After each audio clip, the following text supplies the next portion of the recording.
तो अपन ने अभी अभी सब कुछ खत्म किया मैट्रिक्स के चलते, ठीक है। अपन ने मैट्रिक्स में एक चीज देखी और नहीं देखी वो चीज बता दें यहाँ पर। देखिए हालांकि फिर से कोफैक्टर और माइनर के बारे में अभी और डिटेल से जानेंगे। तो कभी भी 2 ऑर्डर के अपने पास मैट्रिक्स गिवन है, ठीक है, ABCD। अगर यहाँ पे मान लो आप इसकी वैल्यू अगर दे दे -1, ठीक है। अब कोई पूरे इसका एडजॉइंट निकालना सिखाओ तो सबसे पहले इसको तो 2 बाई 2 की मैट्रिक्स को कैसे हम एडजॉइंट निकालते हैं, इसको जो डायगोनल होता है इसको इंटरचेंज कर देते हैं हमारे पास, और यहाँ पर इसके केवल साइन बदल देते हैं। अगर यहाँ पे अगर प्लस माइनस होगा तो उसका अपोजिट कर देंगे, जैसे यहाँ पे माइनस है B की जगह तो इसको प्लस कर देंगे हमारे पास, और यहाँ पर जो C है इसको माइनस कर देंगे यहाँ पर। तो जो ये जो होते हैं वहाँ पर ये इस तरीके के इनको हम इंटरचेंज कर देते हैं, ठीक है। एनसीईआरटी में कैसे दिया हुआ है, और इसके हम साइन बदल देते हैं, साइन इंटरचेंज कर देते हैं। इधर पे तो पूरा पूरा वही पलट देते हैं, देखो पूरा पूरा पलटा रखा हुआ है, और केवल इनको तो ये बदलते हैं, इनके साइन बदल देते हैं, ठीक है। ये एडजॉइंट हो गया यहाँ पर जब 2 बाई 2 का निकालना हो, ठीक है साहब। डिटरमिनेंट की बात कर लेते हैं हमारे पास यहाँ पे।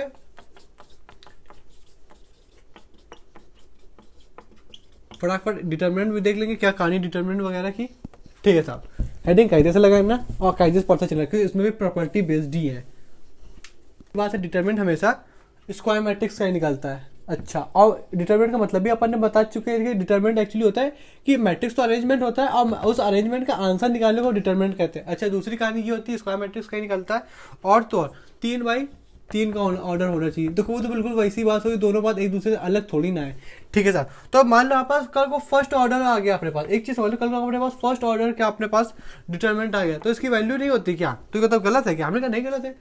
अब देखो डिटरमिनेंट को तो हमेशा 2 वर्टिकल लाइन से डिनोट करते हैं, मॉड तो है नहीं है, तो इसका आंसर कितना हो जाएगा 2 हो जाएगा। कल को हमारे पास डिटरमिनेंट ऑफ A निकालना पड़ा तो ये तो सिंगल मैट्रिक्स है ना हमारे पास, जिसमें इसका मतलब ये जिसके अंदर एक पार्टी बैठी हो, तो इसमें A पार्टी क्या A है, ठीक है। कल को इसी जगह हमारे पास 3 हो तो आंसर 3 हो जाएगा, लेकिन कल को जगह यहाँ पे -4 हो तो यहाँ पे कितना आ जाएगा -4।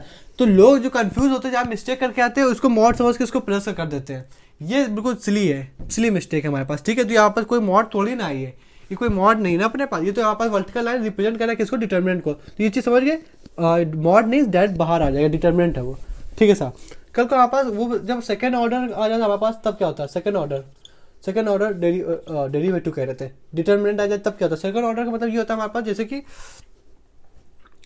A1 B1, ठीक है, और A2 B2, इसको अपन को सॉल्व करना है। तो ये जो होता है ये इसका इसके साथ मल्टीप्लाई करा तो A1 B1 minus A2 B2। सबसे पहले मल्टीप्लाई इधर होता है, यानी आपके पास डायगनली होता है पहले मल्टीप्लाई, फिर आपके पास इधर बीच में माइनस, फिर आपके पास एंटी डायगनल, इसको अपन एंटी डायगनल बोलते हैं, ठीक है। इधर वाला डायगनल, इधर वाला एंटी डायगनल, इसको सॉल्व करना सही है। और तो और जनाब, और तो और थर्ड ऑर्डर डेरिवेटिव कैसे होता है, third order derivative sorry determinant खैर यहाँ पे ABCDEFGHI। अगर आपके पास दिमाग होगा, बुद्धि होगी, तो आप तो ये चीज़ समझ गए होंगे आसानी से हमारे पास कि ये चीज़ अपन ने जस्ट इसके मैट्रिक्स के लास्ट में देखिए एडजॉइंट निकालना सीखा था। एडजॉइंट निकालने में थोड़ा सा समझ गया होगा हमारे पास, तो चीज़ें इतनी बुरी नहीं होंगी, आसानी से सब चीज़ समझ में आ रही होगी, ठीक है। सबसे पहले कैसे निकालते हैं यहाँ पे अगर बात करें, इसको अगर यहाँ पे लिखे, अगर A की वैल्यू निकालनी होगी सबसे पहले प्लस माइनस प्लस उस जगह से निकालते हैं जहाँ से हमारे पास ज़्यादा सरल हो जाए, ठीक है। जैसे यहाँ पे इस वजह से चलेंगे हमारे पास, उसको लिखेंगे प्लस का साइन, A की वैल्यू निकालनी है अपने पास तो A का ब्रैकेट। अब देखो A की वैल्यू चाहिए ना, तो A की कॉलम सॉरी A का रो और कॉलम डिलीट कर देंगे तो क्या E I से मल्टीप्लाई हो जाएगा और H F से मल्टीप्लाई हो जाएगा। अब माइनस का B, यानी माइनस का B चाहिए तो इसका रो, यानी इसकी हमारे पास क्या रो और कॉलम डिलीट कर देंगे, क्या बचेगा DI का मल्टीप्लाई माइनस GF का मल्टीप्लाई, ठीक है साहब। अब यहाँ पे साइन कैसा सिर्फ प्लस का C है, ठीक है। तो यहाँ पे क्या चलेगा, अब इसकी रो और इसका कॉलम डिलीट कर दो, इसकी रो और इसका कॉलम डिलीट कर दो तो DH के साथ मल्टीप्लाई हो जाएगा आसानी से यहाँ पे, और एक ये तो G है ना, तो G और E का मल्टीप्लाई हो जाएगा, ठीक है। इतनी कहानी समझ गए। यहाँ पर डिटरमिनेंट निकालना आता है और डिटरमिनेंट को अपने पास रिप्रेजेंट करते हैं डेल्टा से, ठीक है। माइनर ऑफ A, ये क्या होता है, ये होता है हमारे पास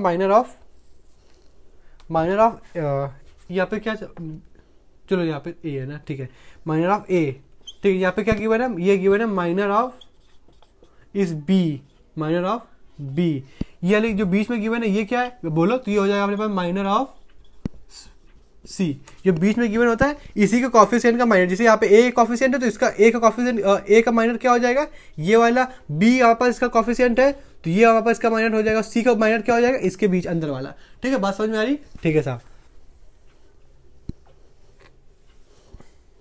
और हाँ जनरली आप इसको डी से भी डिनोट कर देते हैं, रिप्रेजेंटेशन है किसको किससे डिनोट करते हैं। इतनी कहानी समझ में आ गई, ठीक है। आगे बढ़ जाते हैं हमारे पास, यहाँ पे डाल देते हैं श्वास रूल रेल सकते हैं हमारे पास।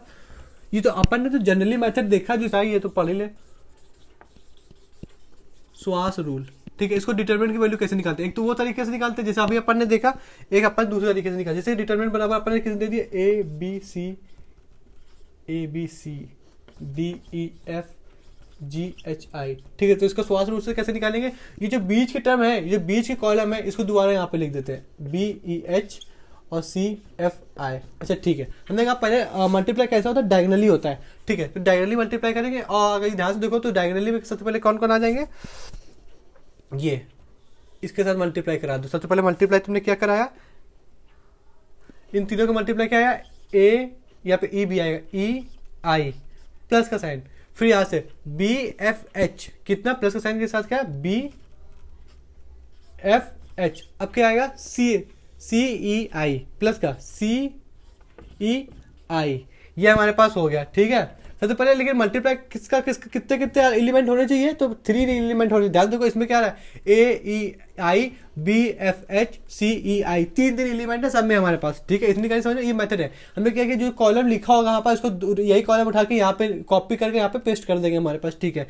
पहले अपन डायगोनली करते हैं, फिर इसके बाद माइनस साइन लगता है, फिर इसके बाद एंटी डायगोनली करते हैं। एंटी डायगोनली में हमारे पास कितने कितने आने चाहिए जनाब, 3 आने चाहिए। तो यहाँ पे 3 के लिए सबसे पहले इसको अगर रफ करें हमारे पास तो GEC क्या आ जाएगा, GEC प्लस का साइन, HFB कितने आ जाएगा यहाँ से, HFB प्लस का साइन, IEC देखो आ रहा है ना, 3 आ रहे हैं, IEC। बाकी जो बच गया उसको छोड़ दो, इसका मल्टीप्लाई करा दो, इसका सब्ट्रैक्ट कर देना, इसमें, ठीक है। ये चीज कर लो, ये श्वास रूल है हमारे पास डिटरमिनेंट को सॉल्व करने में। जब बड़े हमारे पास होता है उसको इस तरीके से सॉल्व करें, और सब में 3 आना चाहिए। पहले हम डायगोनली चलते हैं, माइनस के साइन, फिर एंटी डायगोनली चलते हैं, ठीक है। यही हमारे पास शुरुआत निकालना सीख लेते हैं। माइनर का पार्ट देख लेते हैं हमारे पास। तो माइनर की वैल्यू क्या है, सबसे पहले can be obtained by deleting row and column, ठीक है। अपन माइनर की वैल्यू कैसे निकालते हैं, किसी भी मतलब जिसका माइनर निकालना है उसके रो और उसी का कॉलम डिलीट कर देंगे, ठीक है। जैसे अपन बात करें अपन, सबसे पहले अपन क्या रो डिलीटिंग ऑफ दैट एलिमेंट मतलब यही हुआ कि जिसका अपन जिस एलिमेंट का अपन माइनर निकाले उसी का रो और कॉलम जो डिलीट कर देंगे। ये चीज आपको दिमाग में समझ में आ गई। जैसे कि चले और इसको माइनर को रिप्रेजेंट कैसे करते हैं, तो IMIJ, और इसमें आई क्या होता है, आई अपन रो होता है और जो यहाँ पे आप कॉलम होता है। तो इतनी कहानी तो समझ में आ ही गई होगी, ठीक है साहब। जितना होता तो डेल्टा बराबर आप समझ लेना, हमारे पास डेल्टा बराबर क्या है, डिटरमिनेंट है। डिटरमिनेंट की वैल्यू AI A2 यहाँ पे A3 यहाँ पे A ही लिख, ठीक है, A2 A1 A22 A23, ठीक है। ये चीज समझ में आ रही है ना, ये जो ठीक है समझ में आ रहा है, ठीक है। A31 A32 यहाँ पे A33 आ जाए, इतनी कहानी समझ में आ रही, ठीक है। और एलिमेंट को कैसे रिप्रेजेंट करते हैं हमारे पास, किसी भी एलिमेंट को कैसे रिप्रेजेंट करते हैं, जैसे कोई भी एलिमेंट हो, यहाँ पे ये एलिमेंट हो गया, यहाँ पर इसका मतलब ये तो समझ ही चुके हैं मैट्रिक्स में। कोई अगर A23 का मतलब ये हो गया हमारे पास कि कोई सा भी एलिमेंट दूसरी रो तीसरे कॉलम में बैठा है, ठीक है। कोई सा भी एलिमेंट, ए यहाँ पर एलिमेंट है, कोई सा भी एलिमेंट दूसरी रो तीसरे कॉलम में बैठा है, दूसरा आपको तो A23 का माइनर निकाल दो। A23 का माइनर निकाला, हमने कहा हाँ, हमने कहा जिसका निकालना है ऑफ दैट एलिमेंट को यहाँ पे रखा, ठीक है। उसी का रो कितना 23 का है, 23 यानी 23 लिखा हो, इसी की रो इसी का कॉलम डिलीट कर दो, यानी इसी का रो इसका निकालना है ना, 8 इसका, तो इसी का रो इसी कॉलम डिलीट कर दो। इसका रो ये हो गया, इसका कॉलम ये हो गया, बचा हो क्या, A11 A23 A31 A32, ये बचा हमारे पास, ठीक है। अब इसको तो सॉल्व करना ही आता है हमारे पास, कितना हो जाए A11 A32 माइनस हो जाएगा हमारे पास किसे, एंटी डायगोनली 31 A2। अब जो आंसर आ जाएगा हमारे पास वो इसका A3 का माइनर होगा, वही A3 का वही क्या होगा जनाब, माइनर होगा, ठीक है। बात समझ में आ रही, आसानी से चीज समझ में आएगी, ठीक है।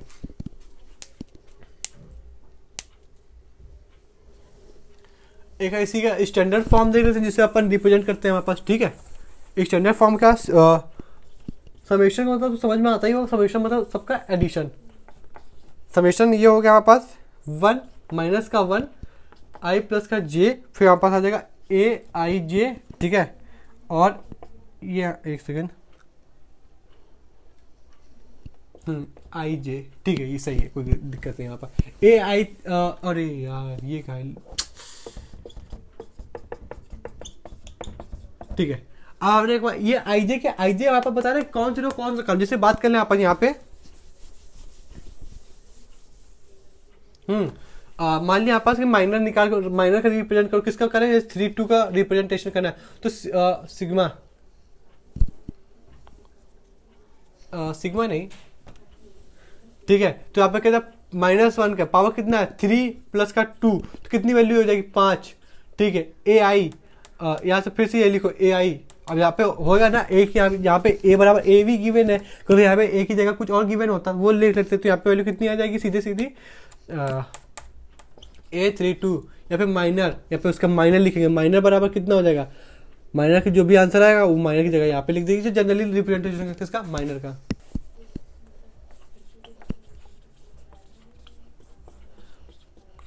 दो इसको रिप्रेजेंट करते हैं, आप रिप्रेजेंटेड बाई सी आई जे, ठीक है, बराबर होता है -1, यहाँ पे आई प्लस का जो ऐड होता है, यहाँ पे सिंपल सा यहाँ पे डॉट माइनर, ठीक है, डॉट माइनर, माइनर बराबर क्या एम आई जे। तो जैसे माइनर निकालते हैं ना सेम वैसे ही निकालेंगे, सेम वैसे निकालेंगे, बस जो आंसर आएगा ना उसके आगे माइनस लगा देंगे। जैसे माइनर निकालेंगे बिल्कुल वैसे, जैसे माइनर निकाला सीखा वैसे ही निकालो, ठीक है, और जो आंसर है उसके आगे माइनस का साइन लगा दो, वही कोफैक्टर हो जाएगा।